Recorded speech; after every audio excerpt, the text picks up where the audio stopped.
Nuestro tema de hoy es cómo desarrollar una mente cristiana o su mente sí importa. No sé si conocen una historia que me gusta mucho sobre dos señoras que estaban charlando muy amablemente en el supermercado, que es algo que las señoras normalmente hacen. Y una le dice a la otra, ¿qué es lo que te pasa? Te veo muy preocupada. Lo estoy, dice la otra, no hago sino pensar en la situación del mundo. Bueno, dice la otra, tómate las cosas más filosóficamente. Deja de pensar. Bueno, creo que ustedes están de acuerdo conmigo en que esta es una idea agradable.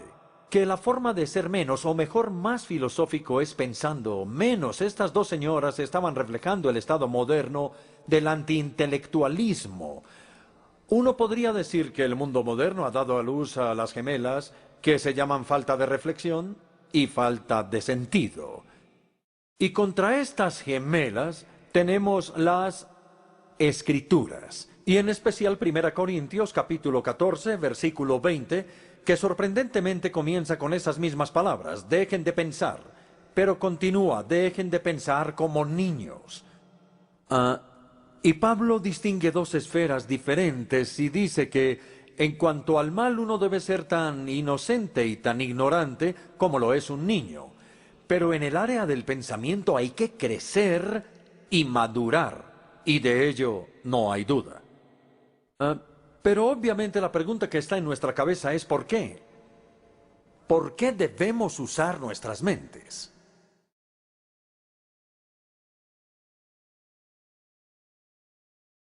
Hay tres razones específicas por las que debemos usar nuestra mente. A. Un uso apropiado de nuestra mente glorifica a nuestro Creador. Reconoce que nuestro Creador es un Dios racional, que nos ha hecho seres racionales a su imagen y semejanza, y nos ha dado tanto en la naturaleza como en la Escritura una doble revelación racional de sí mismo. De modo que aceptamos la declaración de Sir Francis Bacon en el siglo XVII y que Darwin alguna vez puso en la hoja de guarda del origen de las especies.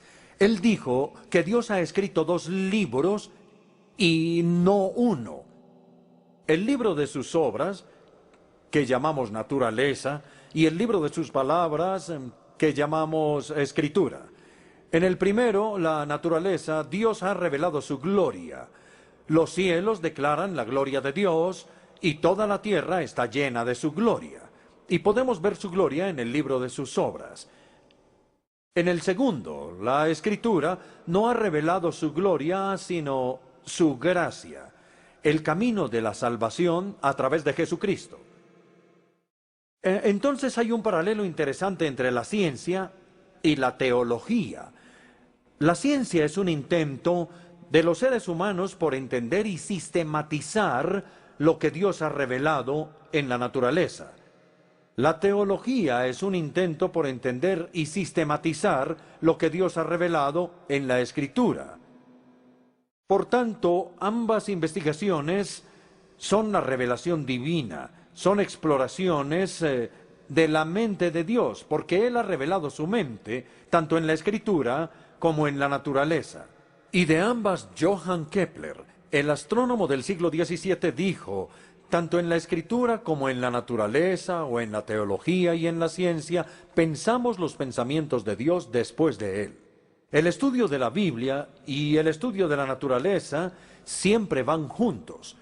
No sé si han pensado, yo creo que sí, es obvio en realidad que toda la investigación científica se basa en las convicciones de que el universo es un sistema intangible y que hay una correspondencia fundamental entre la mente del investigador y lo que ese mismo investigador y esta correspondencia va investigando es precisamente la racionalidad. El gran Albert Einstein una vez dijo: lo único comprensible del universo es que es comprensible. Lo único que no podemos entender sobre el universo es que podemos entenderlo, y la razón es que Dios puso su racionalidad en el universo y en nosotros. El obispo Leslie Newbigin, poco antes de morir, escribió: un científico, al verse enfrentado con una aparente irracionalidad, no la acepta como definitiva. Sigue luchando para encontrar una manera racional en la que los hechos puedan relacionarse entre sí. Y sin esta apasionada fe en la racionalidad definitiva del mundo, la ciencia cojeará, se estancará y morirá. Entonces no es una casualidad que muchos de los pioneros de la revolución científica fueran cristianos. Eran cristianos porque ellos creían en la racionalidad del universo. Es la primera razón por la que debemos utilizar nuestras mentes. Un uso adecuado de nuestras mentes glorifica a nuestro Creador, que nos ha hecho racionales a su imagen. Ahora B, un uso adecuado de nuestras mentes enriquece nuestro discipulado cristiano. En este momento no estoy hablando de la educación o del arte o la cultura que enriquecen la calidad de nuestra vida, sino que estoy hablando del discipulado cristiano en particular. Ninguna parte de él es posible si no utilizamos nuestra mente, y todas las partes de él se ven enriquecidas y engrandecidas si lo hacemos.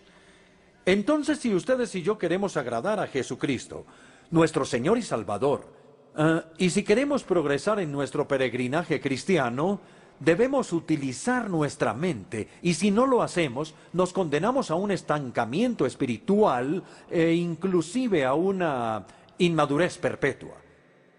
Permítanme darle algunos ejemplos sobre el lugar tan importante que ocupa la mente en la vida cristiana. Si tengo tiempo, me gustaría mencionar la alabanza, luego la fe y luego la guía.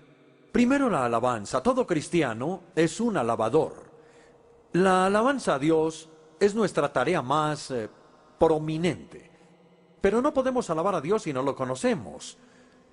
Los cristianos no son como aquellos ateneos, si lo recuerdan, cuyo altar que Pablo encontró afuera de Atenas tenía una inscripción que decía: al Dios no conocido. No es posible alabar a un Dios no conocido, porque si uno no lo conoce, no sabe qué tipo de alabanza le agrada. Y entonces la alabanza se convierte en una idolatría. La alabanza es una respuesta a la revelación. Es cuando Dios se revela a sí mismo que nosotros respondemos en alabanza al Dios que se ha revelado.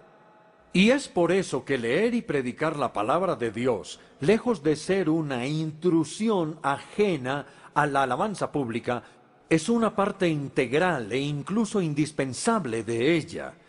Es la palabra de Dios la que evoca la alabanza a Dios.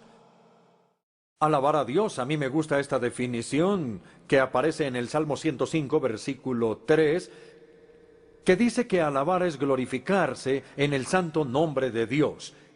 Es sentirse orgulloso de quién es Él y de lo que ha hecho. Pero no podemos hacerlo, no podemos sentirnos orgullosos del nombre de Dios si no conocemos el nombre de Dios. Hay que disentir de aquel alabador que dijo que cuando iba a la alabanza pública sentía como si se desatornillara la cabeza y la pusiera debajo de la silla, porque decía que en la alabanza no necesitaba nada que estuviera por encima del cuello. En otras palabras, él pensaba que la alabanza era como sentir mariposas en el estómago. No me malinterpreten, claro que hay un lugar para las emociones en la alabanza.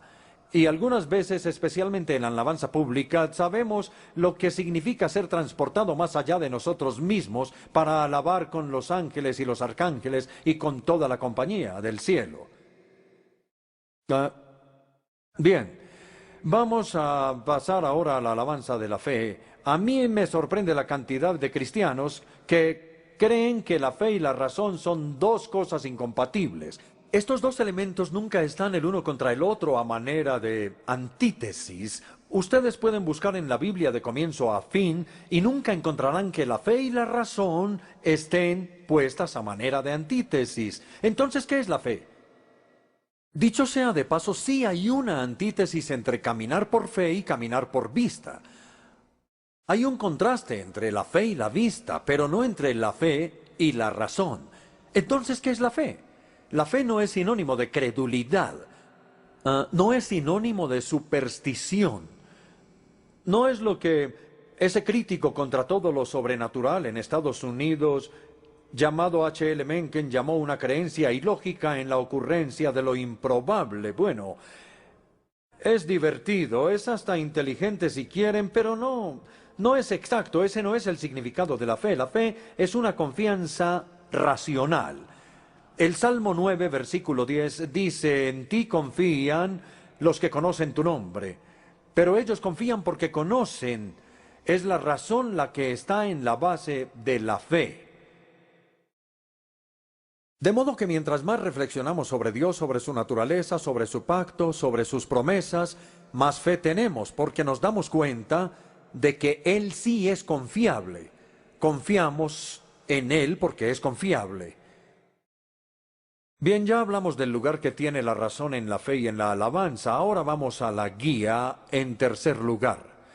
Todos nosotros queremos recibir la guía de Dios. Queremos descubrir la voluntad de Dios para nuestras vidas. Pero muchísimas personas miran la guía de Dios como una alternativa conveniente para no pensar. Es un dispositivo para evitarnos la molestia de pensar. De modo que ellos ven la mente como una pantalla de televisión y esperan que Dios ponga en esa pantalla las respuestas a sus preguntas y las soluciones a sus problemas. Ahora bien, Dios es libre de hacer eso si Él decide hacerlo, pero la forma normal como Dios guía es a través de los procesos mentales que Él ha creado y no a pesar de ellos. El Salmo 32, versículos 8 y 9, creo que es maravilloso ejemplo del equilibrio de la Biblia. El versículo 8 contiene una promesa triple que hace Dios. Yo te instruiré. Yo te mostraré el camino que debes seguir. Yo te daré consejos y velaré por ti. 3 veces Dios dice que nos va a guiar. Pero luego en el versículo 9 aparece una prohibición a la promesa. No seas como el mulo o el caballo, que no tienen discernimiento y cuyo brío hay que domar con brida y freno para acercarlos a ti. En otras palabras, poniendo los versículos 8 y 9 juntos, diría algo así: yo prometo, dice Dios, que te guiaré, prometo que lo haré, pero no esperes que te guíe como guías a los caballos y a los mulos. ¿Por qué no? Pues porque no eres un caballo ni un mulo, entonces no te portes así. Es verdad que ellos tienen un cerebro rudimentario, pero no tienen discernimiento, no tienen inteligencia ni sabiduría. Tú, dice Dios, no obstante, fuiste creado a la imagen de Dios. Tú fuiste creado como un ser racional. Entonces utiliza la mente que Dios te ha dado y luego Él te guiará a través de tus procesos mentales, no como criaturas irracionales que no piensan, sino como criaturas que sí piensan. Permítanme resumir esta primera parte.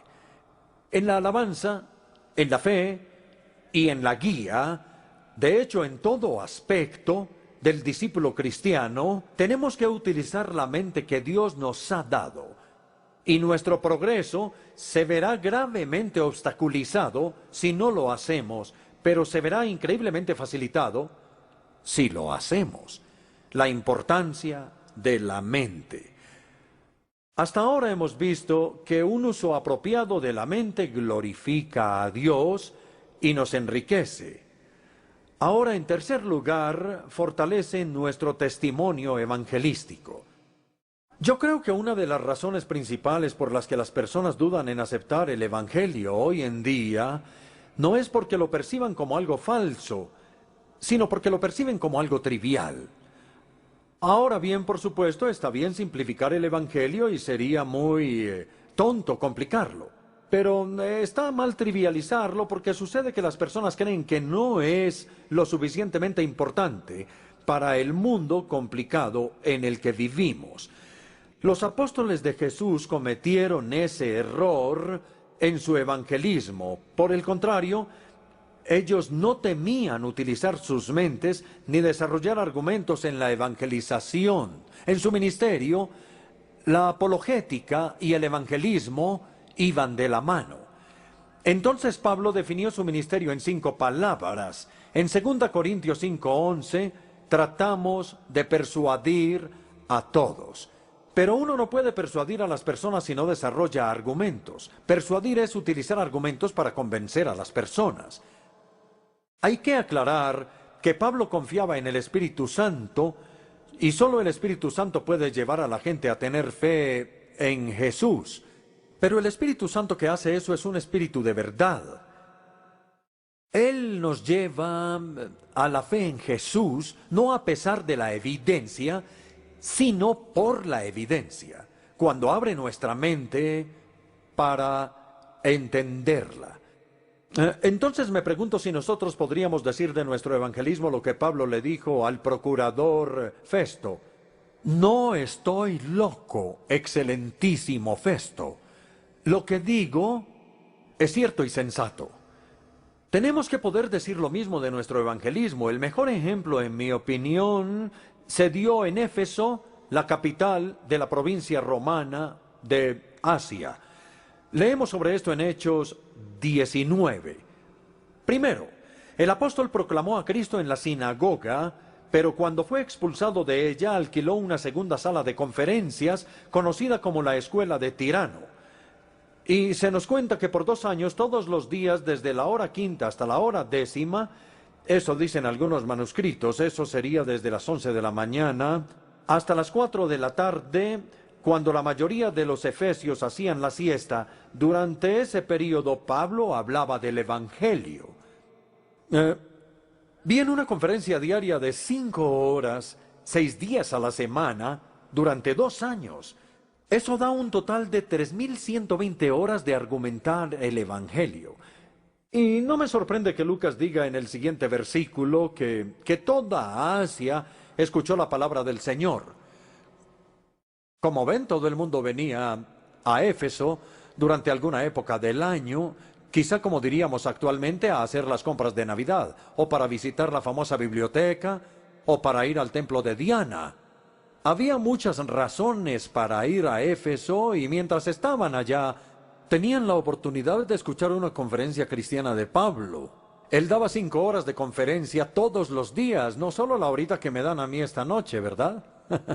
No, 5 horas todos los días. No me sorprende que muchos se hayan convertido y que hayan regresado a sus ciudades como cristianos nacidos de nuevo. Esta podría ser una estratagema para el evangelismo centrado en las ciudades que deberíamos recuperar hoy. Bien, arrepintámonos del culto a la falta de reflexión. Arrepintámonos de cualquier antiintelectualismo o de cualquier pereza intelectual de la que podamos ser culpables. Es una actitud negativa y distractora. Esta actitud, A, insulta a Dios, B, nos empobrece y C, debilita nuestro testimonio en el mundo. Mientras que utilizar nuestra mente de una manera adecuada glorifica a Dios, nos enriquece y fortalece nuestro testimonio en el mundo.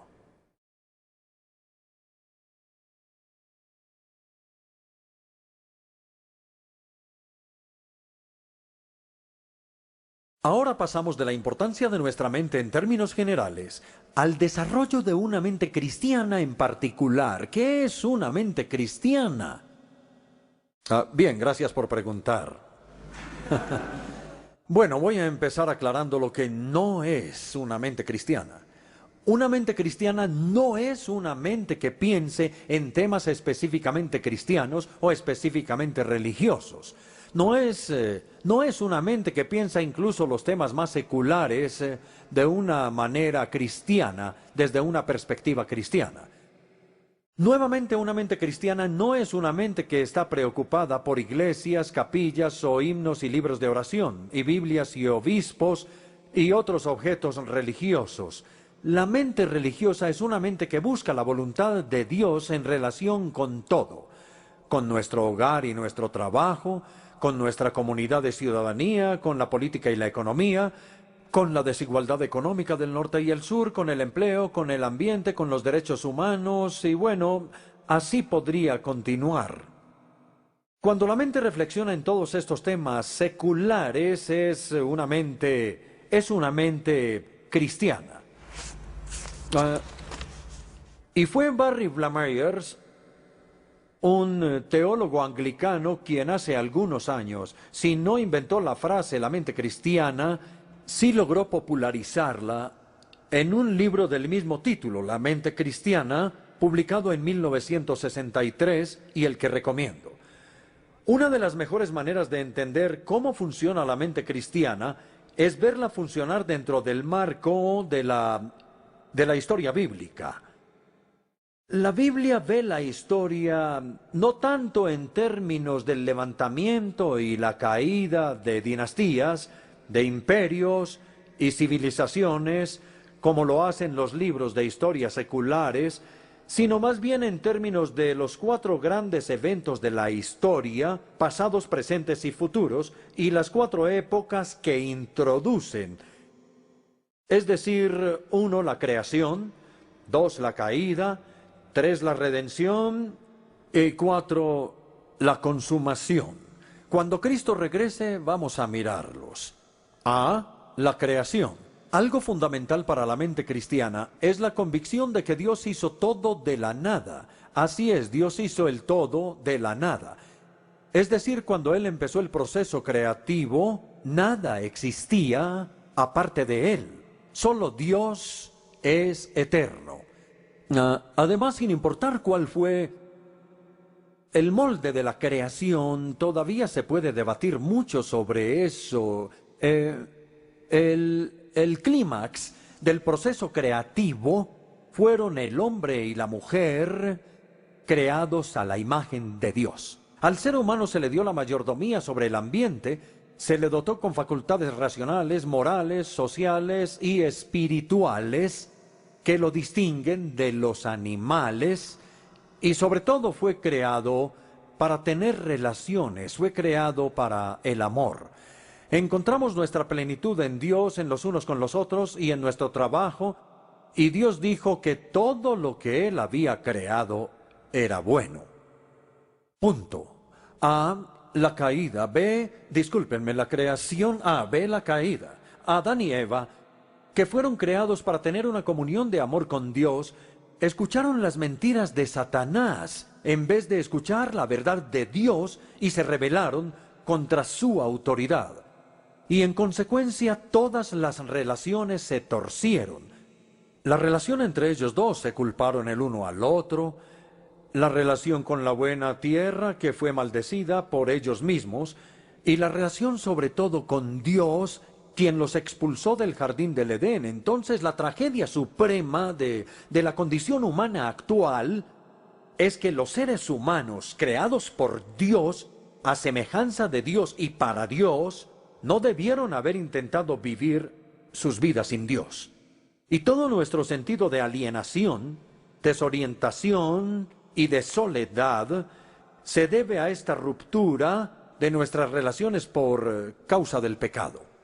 Y ahora pasamos de la creación y la caída al punto C, la redención. Dios habría podido de una manera justa, sencillamente abandonar o destruir a la raza humana, pero en vez de eso, y con el gran amor con que nos amó, planeó nuestra redención. Prometió que la simiente de la mujer aplastaría la simiente de la serpiente. Él llamó a Abraham y le prometió que a través de su descendencia, todas las familias de la tierra serían bendecidas. Y en el Antiguo Testamento es donde se dan esas tremendas promesas fundamentales, tremendas fundamentales. En la plenitud de los tiempos, Cristo vino. La simiente de la mujer, la simiente de Abraham, la simiente de David. Él vivió una vida perfecta de amor. No cometió ningún pecado porque tuviera que hacerse una expiación. Pero en la cruz llevó nuestro pecado y murió nuestra muerte. Luego Dios lo levantó y lo exaltó para vindicar su obra redentora. Y desde entonces, amigos, ha sido posible para los seres humanos como nosotros experimentar un nuevo nacimiento, una nueva creación. porque si alguno está en Cristo, es una nueva creación. Lo que nos lleva al punto D, la creación, la caída, la redención y la consumación, o si lo prefieren, la perfección al final. El reino de Dios ya ha irrumpido en la historia de la humanidad, pero todavía no ha venido en su totalidad. Hasta ahora, ustedes y yo solamente hemos probado los poderes de la era venidera, pero la celebración sigue en el futuro. Jesucristo va a volver con gran poder, en gloria y en magnificencia, para crear un nuevo cielo y una nueva tierra, y consumar todas las cosas. Mientras tanto, estamos viviendo en tiempos intermedios, entre el tiempo del reino que ya vino y el reino que va a venir, entre el reino inaugurado y el reino consumado, entre el ya es, lo que Dios ha hecho a través de Cristo en su primera venida, y el no todavía, mientras esperamos su segunda venida. Entonces, para resumir hasta ahora, esto es lo que se puede llamar la metanarrativa cristiana. Y se puede llamar metanarrativa porque su marco, que el mismo Dios nos ha dado, cubre toda la historia. Consiste en 4 eventos o 4 épocas. La primera es la creación, que es lo bueno. La segunda es la caída, que es lo malo. La tercera es la redención, que es lo nuevo. Y la cuarta es la consumación, que es lo perfecto. Y estas 4 épocas forman un colador a través del cual es posible filtrar todo nuestro pensamiento, ya sea que pensemos en el ambiente, en el sexo, en el matrimonio, en el empleo, bien, cualquiera de esas cosas debemos aprender a filtrarla a través de este colador de 4 partes, y eso nos va a dar un equilibrio bíblico. Llegamos ahora a una sección que se llama Fundamentos del Pensamiento Cristiano. Quiero sugerir que hay 2 fundamentos importantes sobre los cuales se puede basar todo nuestro pensamiento cristiano, y uno es Dios y el otro es el hombre, o si lo prefieren, la realidad de Dios por un lado y la paradoja de nuestra humanidad por el otro. Y vamos a pasar un tiempo investigando estos 2. A, la realidad de Dios. La mente cristiana reconoce a Dios como la realidad suprema y última más allá y detrás de todos los fenómenos. El hecho de que la Biblia esté centrada en Dios, el hecho de que reconozca que Dios es el Creador, Sustentador, Señor, Salvador, Padre y Juez, el hecho de que la Biblia esté centrada en Dios es algo básico para la mente cristiana. La mente cristiana es una mente piadosa, es una mente centrada en Dios. De hecho, la perspectiva bíblica de la bondad es principalmente la piedad. La mente cristiana nunca podría llamar bueno a alguien que ama a su prójimo pero que no ama a Dios. El amor a Dios es el primer y supremo mandamiento, por eso la mente cristiana es una mente piadosa. Después de haber aclarado esto, debemos extraer 2 corolarios. El primero es el significado de la sabiduría y el segundo es la prominencia de la humildad. Primero, el significado de la sabiduría. A todos nos gusta que la gente piense que somos sabios. Si yo me acercara a ustedes esta noche después de la conferencia y les dijera que ustedes son personas muy sabias, creo que ustedes se sentirían halagados y no insultados, ¿verdad? La sabiduría es un tema prominente de la Biblia. Además de la ley y los profetas, en el Antiguo Testamento hay una sección llamada literatura de sabiduría. Hay 5 libros de sabiduría: Job, Salmos, Proverbios, Eclesiastés y Cantar de los Cantares. Es posible que conozcan los versos burlescos que dicen que el rey David y el rey Salomón vivieron muchas vidas, con muchas concubinas y muchas esposas, pero que cuando les llegó la vejez, con muchas náuseas, el rey Salomón escribió los Proverbios y el rey David escribió los Salmos. Bueno, no creo que eso sea muy exacto, pero es divertido. Entonces los libros de sabiduría tratan de lo que usted y yo llamamos el significado. ¿Qué significa ser un ser humano? Y cómo el sufrimiento y el mal y la injusticia y el amor encajan dentro del significado de la humanidad. Tomemos Eclesiastés como un buen ejemplo. Su enseñanza más conocida es el refrán pesimista, vanidad de vanidades. Todo es vanidad. O como lo traduce de manera excelente la Nueva Versión Internacional, lo más absurdo, de todo lo absurdo. Lo que Eclesiastés hace es demostrar la futilidad de nuestra vida, si ésta queda atrapada exclusivamente dentro del tiempo y del espacio, e ignora la realidad de Dios. Si la realidad se restringe al tiempo, el corto período de la vida, con toda su injusticia y dolor, que empieza con el nacimiento y termina con los animales, con la muerte, eso es todo lo que hay entonces, lo más absurdo, de todo lo absurdo. Y nuevamente, si la realidad se restringe al espacio, a la experiencia de la humanidad debajo del sol, que es la frase que se utiliza en Eclesiastés, sin una referencia de lo que hay más allá del sol, entonces todo es fútil y es cazar el viento. Solamente Dios puede darle un significado a la vida porque solamente Él puede proveer las dimensiones que faltan. Dios le agrega eternidad al tiempo y Dios le agrega trascendencia al espacio. Y por eso es que el temor al Señor es el comienzo de la sabiduría. Job 28:28. La sabiduría empieza reconociendo la realidad de Dios. De ahí la gran tragedia del vacío espiritual en las vidas de tantas personas de hoy y la hostilidad de la mente cristiana al secularismo que niega la realidad de Dios. No sé si ustedes han oído hablar de Theodore Roszak. Él vino de Europa Central, se instaló en Estados Unidos, creo que probablemente ya murió, pero él se volvió muy conocido en la década de los 70, con un libro que se llama Donde termina la desolación, cuyo subtítulo es La política y la trascendencia en una sociedad postindustrial.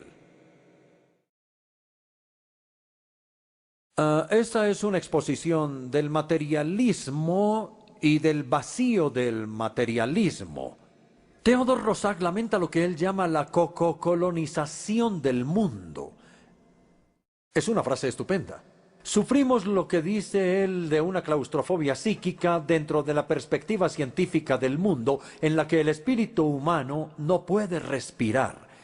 Él ataca a la ciencia, aunque yo creo que él se refiere a la pseudociencia. Lo digo por su ataque reduccionista a la vida humana. La ciencia, dice, tiene un espíritu que ridiculiza. Es arrogante al afirmar que puede explicarlo todo. Deshace el misterio, entonces, cuando los instrumentos científicos examinan algo, se deshacen todos los misterios. Pero Roszak continúa, lo que la ciencia puede medir es solo una pequeña parte de lo que los humanos pueden conocer. Y este mundo materialista de una ciencia objetiva no es bastante espaciosa para nosotros. Y luego dijo una frase sorprendente para ser un no cristiano: sin trascendencia, la persona se marchita. Eso en cuanto al significado de la sabiduría. Y el primer corolario. Ahora el segundo corolario de la realidad de Dios, que es la preeminencia de la humildad. Como la mente cristiana es una mente piadosa, exalta la virtud de la humildad. La mente cristiana es una mente humilde, porque debido al hecho de que la Biblia está centrada en Dios, nada es más obsceno que el orgullo, y nada es más atractivo o hermoso que la humildad. Tomemos un ejemplo del Antiguo Testamento, que sería Nabucodonosor, el emperador de Babilonia. Se ufanaba como un pavo real por la terraza de su palacio. En una ocasión, mientras él tenía un soliloquio, se decía entonces: miren la gran Babilonia, que he construido con mi gran poder y para mi propia honra. Si bien él se adjudicaba el reino, el poder y la gloria para sí mismo, es una exacta antítesis de la doxología que Jesús nos dio. No es de sorprender entonces que cuando la palabra todavía estaba en sus labios, el juicio de Dios cayera sobre él. Se le quitó su reino y fue expulsado de su palacio. Vivió con los animales y comió como ellos. Su cuerpo estaba mojado con el rocío, su cabello creció como alas de águila, y sus uñas se volvieron como las garras de un ave. En otras palabras, se volvió completamente loco. Y solo cuando reconoció que el Dios Altísimo es el que gobierna en los reinos de los hombres, solo cuando levantó sus ojos en alabanza humilde a Dios, solo entonces se le restauraron simultáneamente su cordura y su reino, porque el orgullo y la locura van de la mano, así como la humildad y la razón. Pasemos ahora al Nuevo Testamento, específicamente al ejemplo y la enseñanza de Jesús. Aunque Jesús, o el Hijo de Dios, el Hijo eterno, compartía la misma esencia de Dios, no consideró el ser igual a Dios como algo que él podía disfrutar de manera egoísta, no. Él se vació de su gloria, tomó la forma de siervo, se humilló para ser un siervo y fue obediente hasta la muerte, incluso muerte de cruz. Por lo tanto, Dios lo ha exaltado porque se humilló a sí mismo.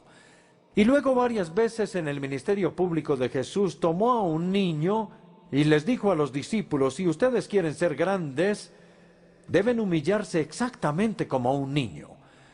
Amigos, yo creo que en algún punto la mente cristiana entre en una confrontación de manera más valiente con la mente secular, que durante su insistencia en la humildad, la sabiduría del mundo desprecia la humildad. Incluso las religiones étnicas no la elogian de manera especial.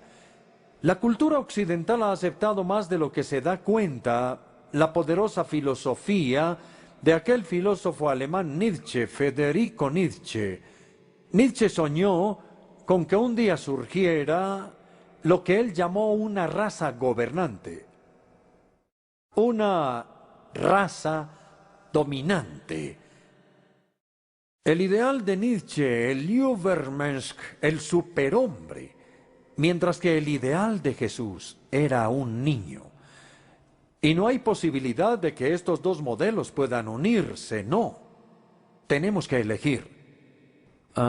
Entonces, devolviéndome un poco la realidad de Dios, como creador, sustentador, Señor, Salvador, Padre y Juez, le da a la mente cristiana su primera característica esencial. La mente cristiana se rehúsa a honrar cualquier cosa que deshonre a Dios. Aprende a evaluar todo dependiendo de si le da gloria a Dios o si le quita la gloria a Dios. La sabiduría es el temor a Dios y la humildad es la preeminente virtud. Así que es ese el primer fundamento de la mente cristiana, la realidad de Dios. Ahora vamos al segundo fundamento del pensamiento cristiano, que es la paradoja de nuestra humildad. En respuesta a su propia pregunta sobre qué es el hombre, es decir, qué significa ser un ser humano, la Biblia afirma tanto la creación como la caída, tanto la gloria como la vergüenza de nuestra condición humana, tanto nuestra dignidad única como criaturas hechas a la imagen de Dios, como nuestra perversión única como pecadores bajo el juicio de Dios. Por tanto, la crítica cristiana de la filosofía o ideología moderna es que o es muy inocente en su optimismo o muy negativa en su pesimismo sobre la condición humana. Solamente la Biblia mantiene el equilibrio entre esos dos extremos. Veamos a los humanistas. Los humanistas tienden a ser muy optimistas. Es verdad, dicen que el hombre no es nada más que el producto de las fuerzas evolutivas ciegas, pero en verdad tienen una confianza sin límites en el potencial de la evolución futura de la raza humana. Un día, dicen los humanistas, podremos controlar nuestro propio destino. Pero no, los cristianos piensan que eso es muy optimista. El humanismo no toma en cuenta ese giro del egoísmo que los teólogos llaman el pecado original y que frustra los planes de los reformadores sociales. Los humanistas son muy optimistas. Los existencialistas se van al otro extremo y son muy pesimistas. Ellos llegan incluso a la desesperanza. Como no hay Dios, dicen, entonces no hay valores y nada tiene significado. Todo es absurdo. Mark Twain, el gran ingenioso estadounidense, una vez dijo, si el hombre pudiera cruzarse con el gato, mejoraría el hombre y se deterioraría el gato. Eso ya es demasiado pesimista sobre la condición humana, ¿verdad? No toma en cuenta el amor, la alegría, el heroísmo y el autosacrificio que han adornado a la historia de la humanidad desde el comienzo. Entonces, contra el humanismo y el existencialismo están los cristianos bíblicos que evitan ambos extremos, el optimismo humanista y el pesimismo existencialista. Lo que necesitamos, dicen, no es ni el fácil optimismo del humanismo, ni el oscuro pesimismo de los cínicos, sino el realismo radical de la Biblia. Porque de acuerdo con la Biblia, los seres humanos somos creados a la imagen de Dios. La imagen ha sido distorsionada, pero no ha sido destruida, y han caído con ese giro de egoísmo del cual ya hemos hablado. Los seres humanos en realidad somos una extraña y trágica paradoja que yo creo que reconocemos en nosotros mismos, así como en otras personas. Somos capaces de la nobleza más sublime y de la crueldad más baja. Puede que en un momento nos comportemos como Dios, a cuya imagen fuimos creados, pero al siguiente momento somos como bestias a las que se suponía debíamos ser muy distintos. Podemos pensar, elegir, crear, amar, alabar, pero también podemos codiciar, pelear, odiar, matar y tomar venganza. Los seres humanos somos los inventores de los hospitales para cuidar a los enfermos, de las universidades para adquirir sabiduría y de las iglesias para alabar a Dios. Nosotros inventamos eso. Pero también inventamos las cámaras de tortura, los campos de concentración y los arsenales nucleares. Extraña y desconcertante paradoja. Entonces, mientras nuestra mente cristiana reflexiona sobre estas cosas, reconocemos que somos nobles y viles, sabios y necios, morales e inmorales, a la imagen de Dios y bestiales. La mejor y más elocuente expresión que conozco sobre el tema dice así: soy polvo y cenizas, perverso y voluntarioso, un conjunto de respuestas predeterminadas del comportamiento, inundado de temores, asediado de necesidades, y la esencia del polvo, y al polvo he de regresar. Pero hay algo más en mí. Puedo ser polvo, pero un polvo atribulado, un polvo que sueña, un polvo que tiene premoniciones extrañas de una gloria venidera, una herencia que algún día será mía. Y por eso mi vida se extiende en una dialéctica dolorosa entre las cenizas y la transfiguración. Soy un acertijo para mí mismo, un enigma exasperante, esta dualidad extraña del polvo y la gloria. Yo creo que reconocemos eso en nosotros, ¿no? Espero que sí. Ahora estamos llegando casi al final y quiero darles dos ejemplos de esta paradoja. El primero es nuestra autoimagen personal. Todos sabemos la importancia para la salud mental de entender quiénes somos, de tener una autoimagen exacta. Algunos tienen una imagen exagerada de sí mismos y se vuelven engreídos. Otros tienen una imagen demasiado baja y tienen sentimientos nocivos de inferioridad. Lo cristiano es evitar ambos extremos y recordar la paradoja de nuestra humildad. Reconocer que somos el producto de la creación a imagen de Dios y de la caída con su consecuente pecado.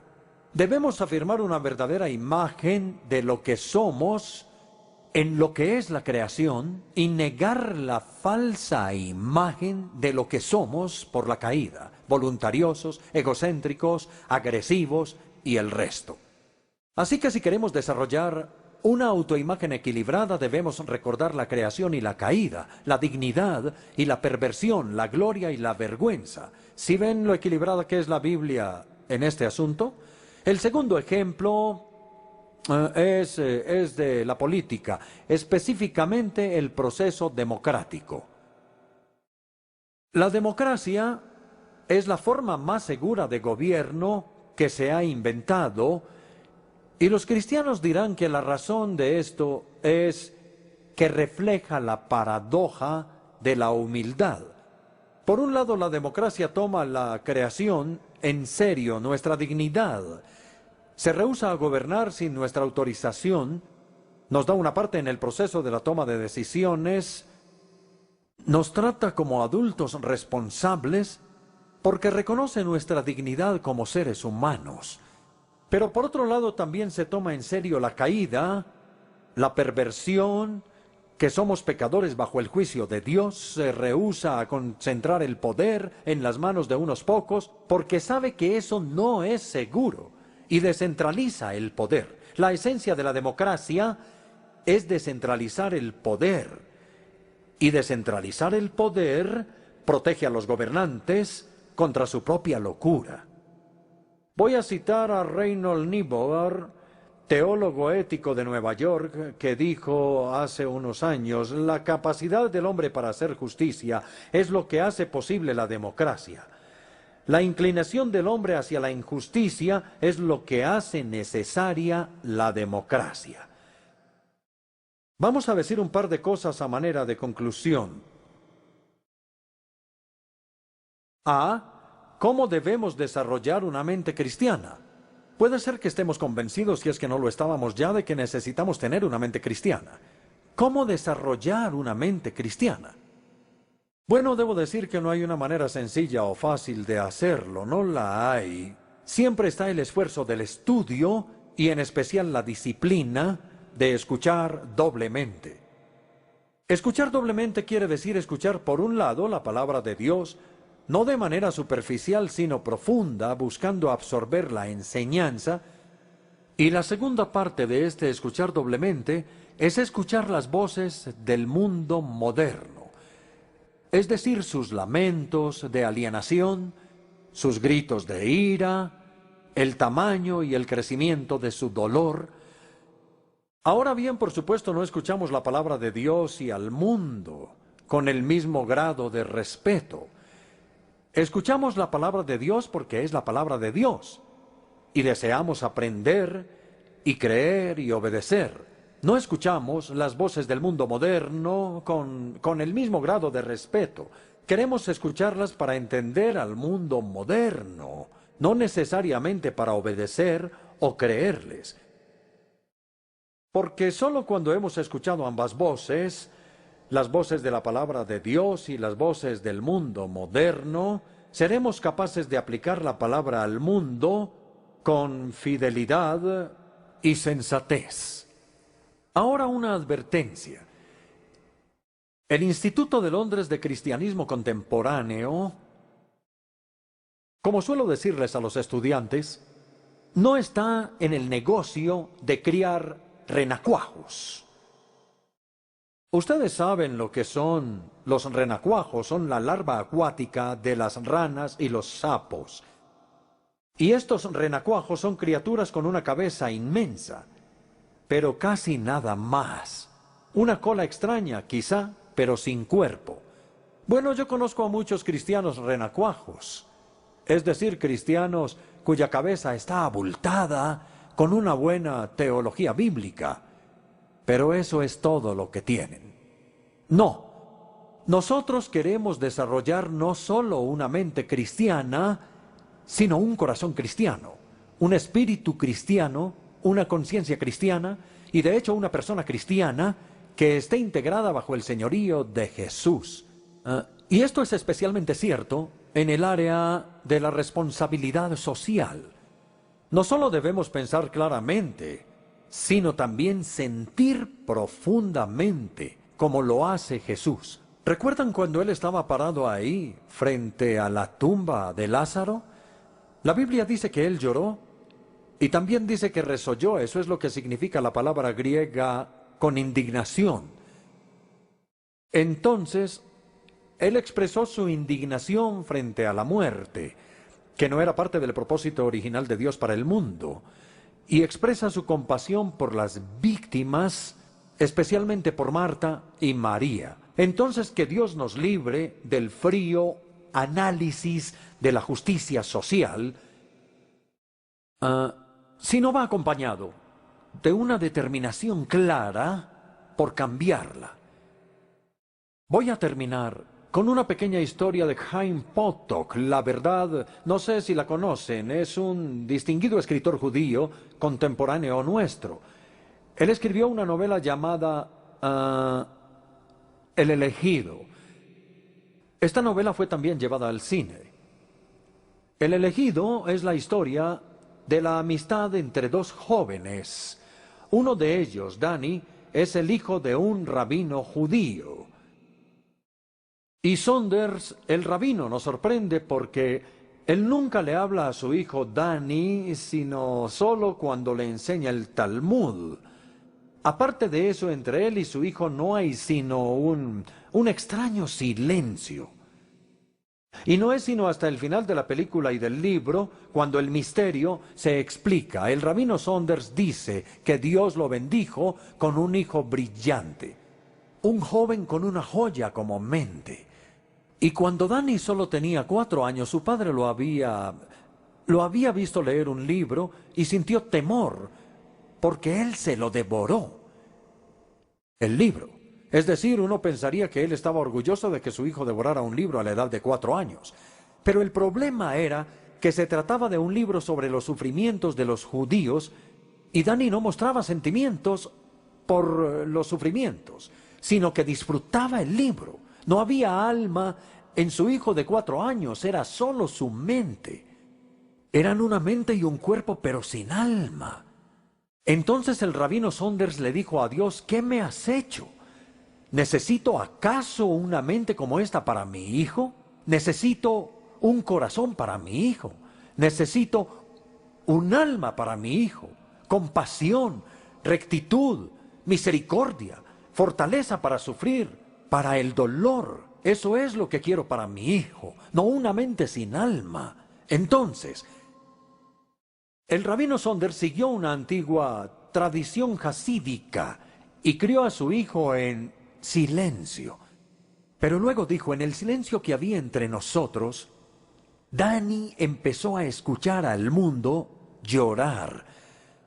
Y en la última escena de reconciliación entre el padre y el hijo, el rabino Saunders dice que Dani tuvo que aprender, a través de la sabiduría y del dolor del silencio, que una mente sin un corazón no es nada.